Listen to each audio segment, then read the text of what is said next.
All right, so today I want to talk about the 5 must-have FL Studio mobile plugins. The top 5 FL Studio mobile plugins. Look, they're all really good and they're all really useful, but if you could only choose 5 to get the best mix and master, what would you choose? So I've got a sample right here that I've been working on for this video here, so let's get into it. Oh, let's go back. Let's adjust the tempo and let's play that, okay? So for me, number 1, first things first, I've got to have a multiband compressor, okay? And the reason why I choose multiband compressor as the first, very first, is quite simple. You have the ability with this recent update, or one of the recent updates, to get mid-side processing. So it's kind of like a bit of EQ in the way you're compressing. So you can actually separate the sound a lot more, spreading it out, narrowing it down. So if you've got something coming out of a mono speaker and it's really bassy, perhaps you can widen the width and you could spread it out so that not too much of it is pounding right down the center. Okay, so if you look at this mix right here, so this here arpeggio I've got here, it's pretty wide. And that's partially because, as you see here, I spread out the width, right? I could also narrow it down a touch, and that is me narrowing down the higher end. But I can spread it out, so now it comes more to the left and the right sides of your speaker setup or headphones, right? Let's go to another sound that has this multi-band compressor. Let's see what we've got here. Okay, as you see, this project is pretty new. So this one is some drums. So these are like drums, bass drums and snare. You can hear that, like there's even some shakers or something in there.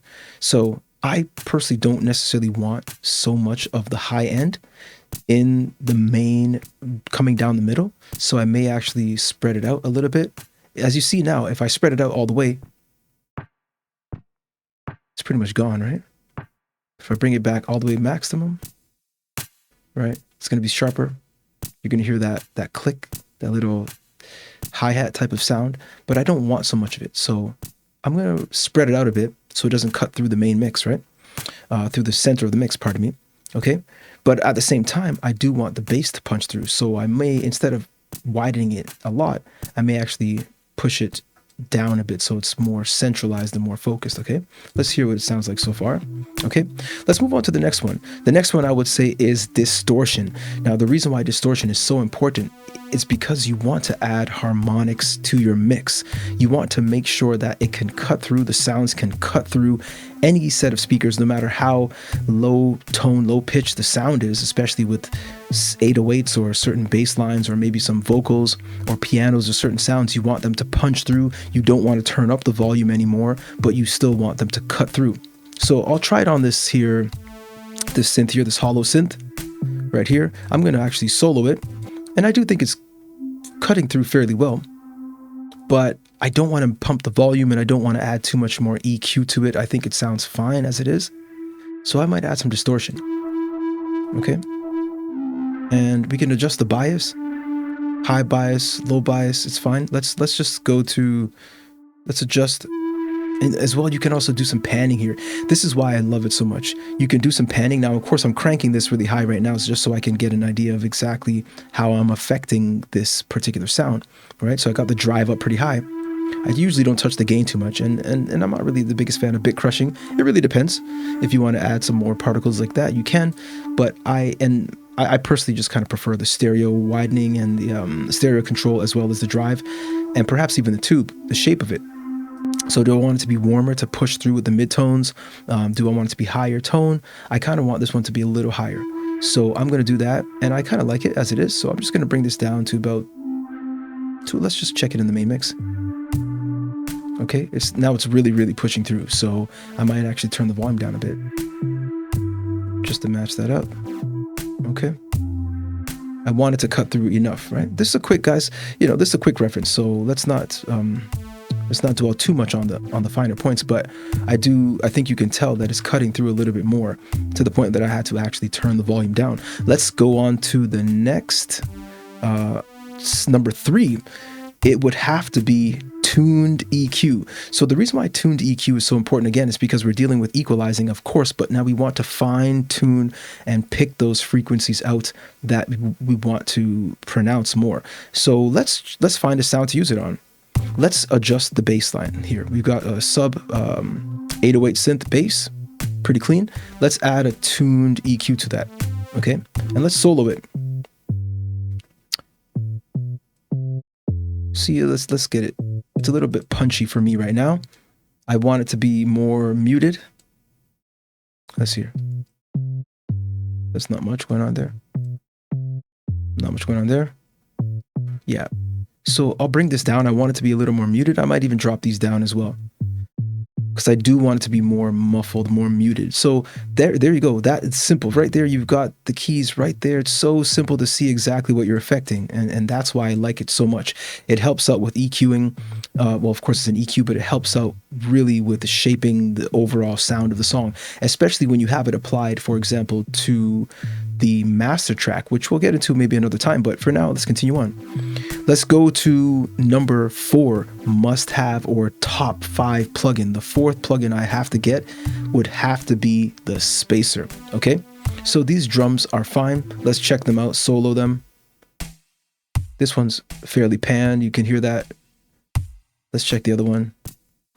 So this one, I may want to widen this one a bit. So let's go here. As a matter of fact, let's widen the entire drums. As you see, I've got the drums coming through a different channel, and I've got lots of other stuff happening here. They've got the multiband compressor as well as the tuned EQ.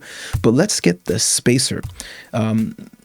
Let's do a little bit of spacing here, right? Of course, there's the stereoizer, but the spacer can also be used really nicely because you've got the ability to delay the mid side. Okay. So it hits in the middle before it hits the left and right pans. Let's say we can choose to pan as well in here. This is why I like it so much as well. There's so many things you can do. You can choose to pan, right? There are so many things you can do. I like you can add more separation. So you can delay the left and the right, right? You can adjust the separation. So now, I think, what would probably work a little bit better would be, let's do like that. Okay, I want to add some spacer to this one right here. Let's add some spacer to make it a little wide, and let's go for one of the plugins, or one of the presets, pardon me. Let's go to default. I personally like default. Let's go to stereo delay, since this is already long notes. So let's check that out, and let's bypass it to listen. So this is bypassed.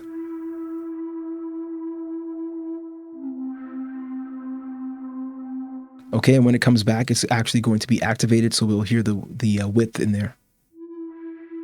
Okay, I hope you guys can hear that. You should definitely have headphones on if you want to hear this clearly, right? If we were to play this in mono, it would come straight down the middle, and it's quite a bit of a different sound. So that's another reason why you want to get into the EQing of things, especially when you're working on your mixes, right? Let's continue on. And the last one, the top 5 must-have plugin for FL Studio has got to be the Reverb 2, okay? Now, let's go into the drums. Let's see which one we have here. I'm going to actually add that to this EQ auxiliary channel here. Here we go. Let's go to Reverb 2. Now, the reason why I like Reverb 2 so much, Reverb 1 is great. They're all, they're just great. It's just you have so much control over the tune, right? So let's go for the drums. We get to choose the time of the delay. We can lock it to the tempo, right? You should definitely have headphones on for this, right? You can choose to adjust even the side input on or off, right? You can do a lot of shaping here. You could separate it. You could pan the delay, the reverb, pardon me, right? So we're panning hard right, and I'm gonna swipe down to the left, right? Okay, so let's just say we like that, and it's a bit, let's leave it as it is just for now. It's a bit it's a bit much. Let's just say it's a bit much. Okay, we can choose to cut stuff off, right? If we only wanted the high end, we can roll stuff off, right? We can roll off the high end. Okay. Make it super bassy, as you see. And this is the reverb. So it's very important to always EQ your reverbs. Now, I can choose, of course, the wet dry of the mix. It's a little bit muffled, right? It's a bit much, but let's turn it down. Let's just say we really like that. It's decent, but let's just say we love it and we're good to go on. So for me, those are the top 5. Now I will say there's one more as a bonus. The bonus, which would, let's just say the 6th must have, or the top, the bonus sixth plugin, it has got to be the analyzer. Okay. The analyzer has so much functionality. First of all, you've got the 2D view. You've also got the 3D view, so it just looks nice. Of course, this mix is not super punchy and very, very big yet, so we don't have a lot of activity here, but the beautiful thing is you can zoom in. Of course, you can only zoom in on the 2D mode, that's fine for now, but you could zoom in and you can look at the frequencies through the spectrum. Now, what you can also do, look, you can look at it like this, check the waveform, get an idea of where these, what's hot and what might be, what's a little bit low. The transients are very clear in this mode, so it's really, really good to see. Okay, you can also check the loudness, LUFS, guys. That's very important when you're mixing your music and mastering your tracks for television, radio, for just to release, right? For streaming services, whatever have you, right? You can also adjust RMS. You could look at peak, guys. You can see all the stuff over 3 seconds or the 0.4 seconds. There's a lot of information just in the analyzer alone. It's super fantastic. Another great reason why you want to use the analyzer is because you can actually look at the stereo spectrum. Now I'm going to copy this. I'm actually going to copy this and I'm going to apply it to something that might be a little bit louder. So let's just say I apply it to the drum. Well, no, you know what? That's fine. Let's just keep it here. But if it was actually louder, maybe more, let's say I'm going to turn this up. Just try to get this louder, right? You can see that. I know it's super loud, guys, but I'm doing this on purpose so that you can see how it affects the stereo width and the shape of it right here. It's really nice to see. It helps you, especially maybe when you're panning, you've got vocals, you've got backup vocals, you want to check how it fits in the stereo field, right? It's really good. Let's do this and turn this down a little bit. Okay. Again, you can check the pitch. This is a beautiful thing. Again, just making sure your notes are good, especially with vocals and maybe live instrumentation. Really, really cool. You can freeze it to see what is wrong where and what's right wherever, right?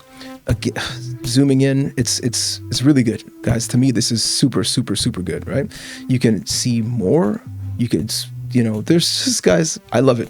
Now, again, towards the end, now you can dive in a little bit deeper, right? You can adjust more options here. You can look through, of course, left and right. You can do hard pan left or right. There's just so much going on here. I would leave this. I typically don't mess with this too much. It really just depends on what I do, but let's leave it right there for today, guys. I really, really hope you like this one. And I hope that you yourselves can find some true value in these top 5s. If you've got a top 5, let me know what you think is the top 5. What have I missed? But for me, these are the top 5 that I use. If I only had 5 to choose from, I'm going with these 5 plus the bonus 6 analyzer as a crutch, maybe as an assistive tool.